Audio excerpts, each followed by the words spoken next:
I was diagnosed at 10 and I was absolutely petrified of needles, and I think all I thought about when I was in hospital was needles. I cried my eyes out every day. I didn't think about anything else other than the needles, and I never thought that having diabetes would stop me from doing anything, and it hasn't, and I've always just worked my management around what I wanted to do. I think probably my diagnosis was hardest on my mum because I was so scared of the needles. My mum had to leave her job every day, come to my school and do my injections. She had to take her annual leave to come on my school camps or do anything that I wanted to do so that I didn't miss out, and I think that was really hard on her. And I know later in life that with my love of travel and not just popping off to Fiji or something, going to Nepal and climbing Everest, I'm sure she's worried about me a lot, which I think the pumps helped her alleviate a lot of those worries. I was diagnosed in 1992, and the treatment then was really rigid. I had to inject really set amounts. I had to eat on the dot of the hour. I had to eat, you have to eat 15 grams of carbs here, 20 grams of carbs there, and there wasn't the flexibility that there is now at all. I think if you're a person with a lifelong illness or any illness and there are different treatment options, that having a doctor or an educator that understands them and can explain what might work best for you is really invaluable, so that with their help that you can make up your mind what you think will work for you. I was definitely one of those people that was comfortable with injections, and I was stuck in my ways. I thought, oh, it took me long enough to get used to that. I don't want to pump, no. But once I went to an information night and I understood how it worked, I could see how I would really benefit from it. And I was told that I could always go back to injections if I wanted to try it, and I can tell you that that's never, ever going to happen. I first recall the idea of a pump being taught to me probably when I was around 20. I'd had diabetes for 10 years at that point by my educator, Robin Gray, and she could see that for someone like me who was really active and had a lot of issues with hypos while exercising, that the flexibility of the pump would be really good for me. Like I said, I wasn't that receptive to the idea at the start, and the idea of the infusion set and having the pump attached to me kind of freaked me out a bit, and I did think about it for quite a few years and kind of dismissed it. But my blood sugars were really sensitive. They spiked high, they spiked low. Whenever I did exercise, I would have a hypo, and my doctors could really see that the ability to adjust my insulin rates for the exercise I was doing or whatever activity I was doing would really help me. The first time I put the infusion set in, I admit it was a bit scary, and I think I burst into tears, but literally within a week of the first time I put the pump in, it was just normal. It was just a new thing. I was totally used to having the thing attached to me, sleeping with it, and my educator was really easy to contact if I had any questions. The things you worry about when you're a patient are like, where am I going to put it? Like, is it going to rip out? If I drop it, will the thing rip out? But occasionally that happens, but it's not as bad as you imagine it's going to be. And now for me, it's just totally normal. The pumps changed my life in lots of ways. And like I said, I was told I could go back to injections, but I would never go back. I only have about 10% of the amount of hypos I used to have. I have much smaller swings between highs and lows, and with the functions on the pump, I can now catch them before they go either too high or too low. And I'd also used to experience hypos during the night, and the ability to program the different basal rates in at different times of the day has actually totally eliminated that problem for me. I don't really ever have them anymore. And the pump's all about flexibility. When you're wearing a pump, you can function pretty much like a normal person.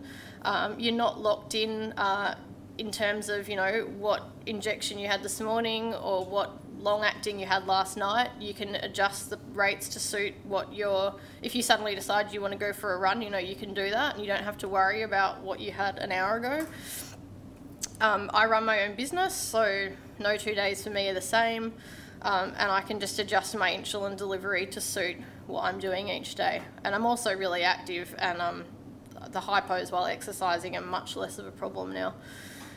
So these pictures, about a year after I went on the pump, I really wanted to do the Everest base camp trek, much to my husband's horror, who was not interested at all. So I finally convinced him to come, and I thought, if I didn't have my pump, I really don't think I could do this. And I thought there are probably so many other people out there like me that would want to do something like this but can't afford it. So I decided to do it to raise money to create a grants program with JDRF to help other young adults, not children, but people who are my age, like early 20s, to have grants to access the pumps.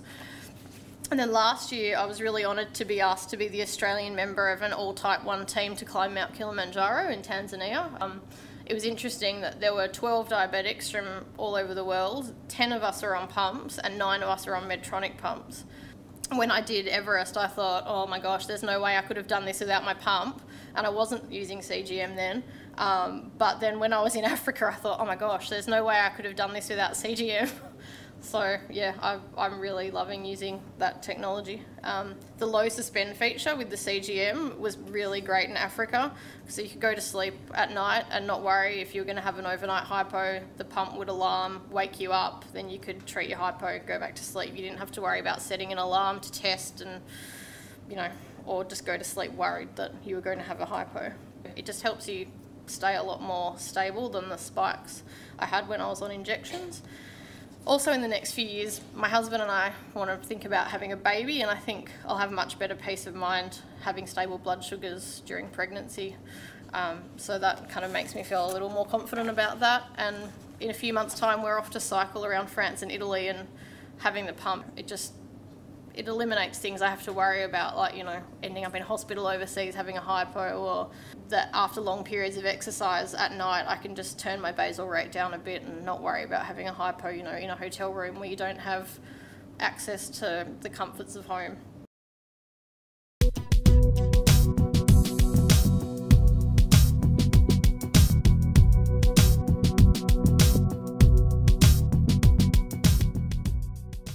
I think the accurate delivery system in delivering just little bits of insulin all the time is better for you than boluses of insulin, particularly if you're doing twice daily premix insulin. But even if you're doing Lantus and analog rapid acting or Levemir or whatever you're using, to have boluses of insulin sitting subcutaneously is not physiological.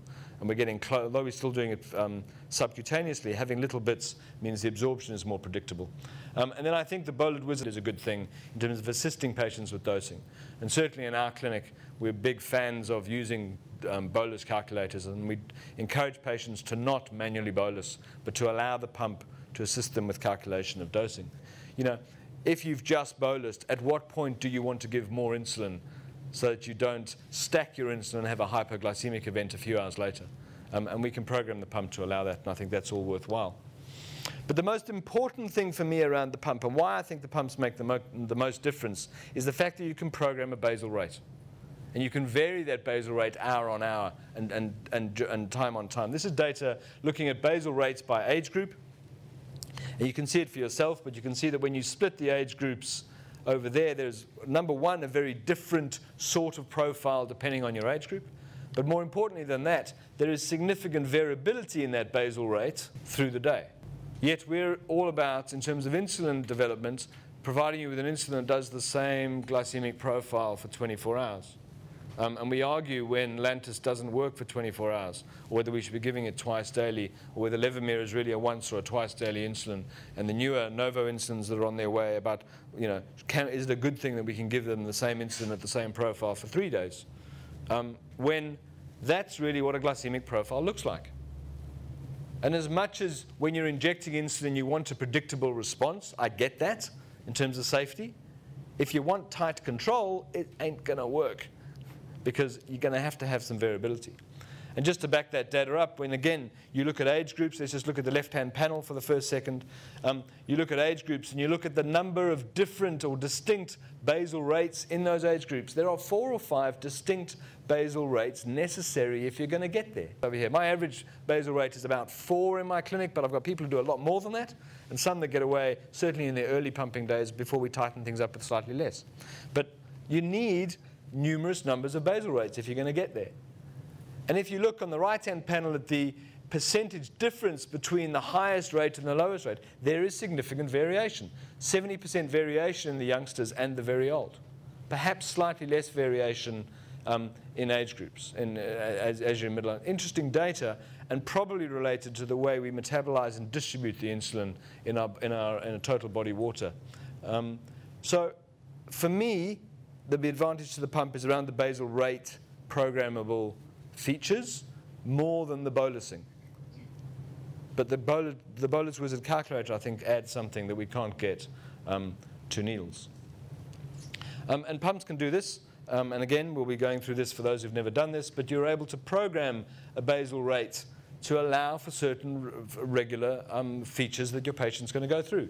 So you've all heard of dawn phenomenon. You can program to deal with the dawn phenomenon. You know, you can program for periods of more physical activity or periods of less physical activity if you want it to go up. You know, if you're someone who has a significant hypoglycemic event after dinner, you can allow for more insulin immediately after dinner, both in terms of your bolus and your programmed basal rate. On top of this, and you'll hear about this later on, patients can put temporary basals in. So if they have an unpredicted event, they can themselves override the programmed event and put in a temporary rate to allow for that. So less if they're exercising, more if they're unwell, et cetera, et cetera, et cetera. And then the final feature I would say is that, you know, in terms of the basal rate would be that the pumps, you can set different basal rates for different types of days. So a work day may need less insulin than a home day. Or if you're dealing with kids, a school day may need less insulin than a non-school day. And the pump can do that. The patient just needs to remember to switch between the basal rates, which in itself is a problem for some patients. But we can do this. For women, menstrual periods can be allowed for in terms of you can program a setting in because women will tell you that they go hyper or hypoglycemic around their menstrual period. So if it's a predictable event, you can predictably change the pump around. So we have this flexibility and certainly something that the patients seem to like.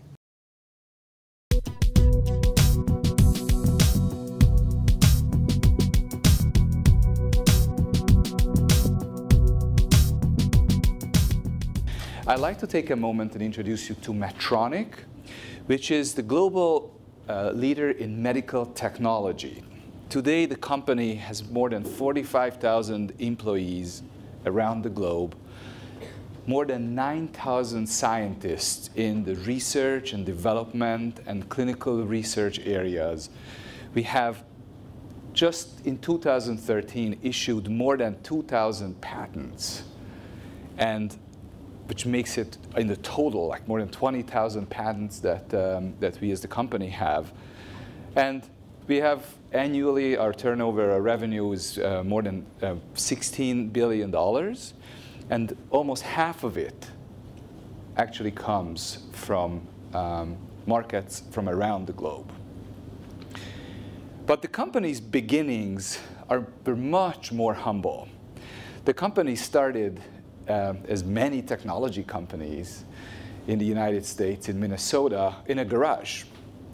Our founder, Earl Bakken, was an electrical engineer with a vision to help patients and people who suffer some kind of medical condition through the technology of electrics.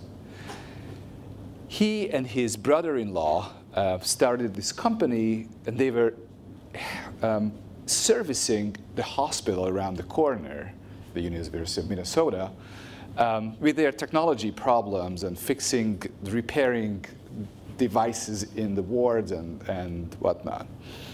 So during his work, he met a cardiac surgeon, Dr. Lillehei, who performed open heart surgeries. And what happened is during one of these open heart surgeries, a child died during the operation because there was a blackout, an electronic blackout during the surgery. So the machine that kept the heart moving basically stopped operating. And so Earl was devastated, obviously, just knowing about this incident, and they got together and they came up with the concept of a battery-operated pacemaker that could actually work independently from the electric source. So the story of MiniMed, which is our diabetes division, is also a great story, but it didn't start insulin pump therapy did not start with us. There was an engineer, Dr.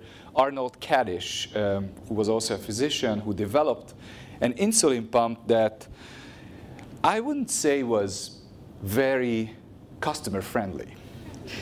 As you can see, it was more of a size of a backpack. This is a picture that I'm sure many of you have seen before. That's really the beginning of insulin pumps and continuous insulin delivery from outside the body. But our founder, similarly to Medtronic, was an engineer, Alfred Mann, and he had the vision of miniaturizing and making this a device that the patients can carry and live with on a day-to-day basis. So MiniMed was founded in 1983 and released the company's first insulin pump at that time. So that's it's more than 30 years ago, right? This is now more than 30 years ago. In 2001, Medtronic actually acquired MiniMed, so we have become part of the larger Medtronic family. And our vision really hasn't changed over the past 30 years. The vision is fairly simple. We are trying to ease the emotional, physical, and cognitive burden of patients who live with diabetes by the application of medical technology. So we started out with insulin pumps, which deliver basal bolus therapy. We've then added continuous glucose monitoring. Continuous glucose monitoring was first introduced in 1999 in a retrospective device. And what that means is the information was not available for patients on a real-time basis. They did not see, they could not act on it. It was a Holter monitor concept. So patients got it, and took it home for 3 days, came back and downloaded the device with their healthcare professional and went through the readings. That's what was called CGMS, Continuous Glucose Monitoring System. The technology evolved, and while we still have the concept and often used in what's called in a professional continuous glucose monitoring way, so blinded continuous glucose monitoring, we've also integrated continuous glucose monitoring into pump therapy, so patients can actually see their glucose values on a real-time basis while wearing an insulin pump. I also want to emphasize that these two technologies, while integrated, can be used independently from each other. The integration took an even more important step when we've launched or introduced our first semi-automated closed-loop system, which is available actually today in Australia. But beyond the technology that we have visibly at our hands, it's very important that we also have access to patient data that is downloaded through our software from the pumps and from the continuous glucose monitoring. And that data obviously helps the patients manage their diabetes better, also helps you, the professionals, give better advice to the patients.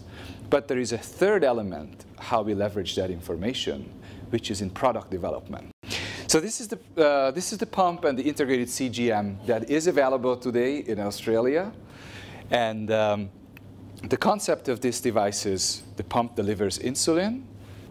Our sensor technology measures interstitial glucose value, sends it to the pump. The patient makes changes to their bolus and potentially their basal.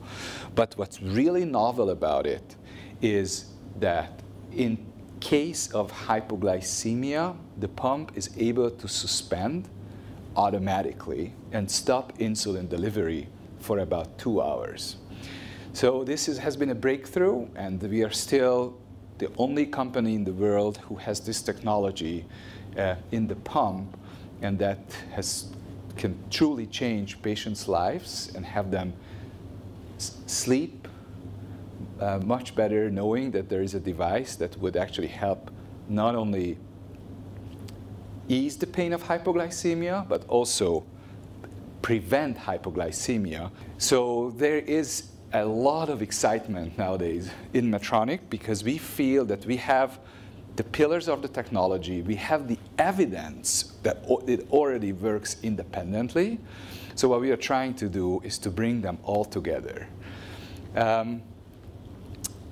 Having this technology will be only, in our opinion, one half of the equation still. It's our vision, it's a dream for everyone with diabetes, but the technology where we invest annually $1.5 billion in Medtronic will need to be always supported with around-the-clock and around-the-world service, which is really, really important. And the team back there and the entire Australian team is really dedicated to help you.